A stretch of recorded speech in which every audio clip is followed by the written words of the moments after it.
கொடுக்கும்போது அந்த பயிற்சி ஒரு 6 மாதமோ 1 வருட காலமோ இருக்கலாம்.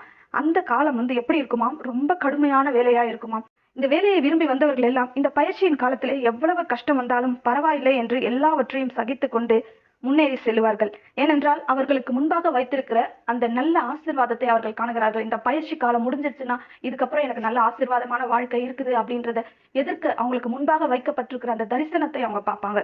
அதனால இந்த இந்த பயிற்சியில எவ்வளவு கடுமை இருந்தாலும் அவங்க அதை தாங்கிட்டு முன்னேறி செல்வாங்க. இந்த 1 வருட பயிற்சிக்கு பிறகு அவர்களுக்கு ஒரு நல்ல அங்கீகாரம் கிடைக்கும். ஒரு நல்ல இடத்துல போஸ்டிங் கொடுப்பாங்க.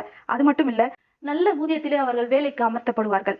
இதுவே அந்த பயிற்சிக்கு ஆயத்தம் இல்லாமல் வருபவர்கள், அதாவது மற்றவர்களுக்காக வந்தவர்கள், அவங்க சொல்றாங்க இவங்க சொல்றாங்க அப்படின்னு சொல்லி இந்த வேலைக்கு போனா நல்ல ஆசீர்வாதமா இருக்கலாம் அப்படின்னு மற்றவர்களுடைய சொல்லை கேட்டு வருபவர்கள், அந்த பயிற்சியின் காலத்திலேயே அந்த கடுமையான பயிற்சியை அவர்களால் தாங்கிக் கொள்ள முடியாது. எப்படியாவது இதை பாதியிலேயே விட்டுட்டு ஓடிடலாமா அப்படின்னு தான் அவங்க நினைப்பாங்க. ஆனாலும் சிலர் இந்த பயிற்சி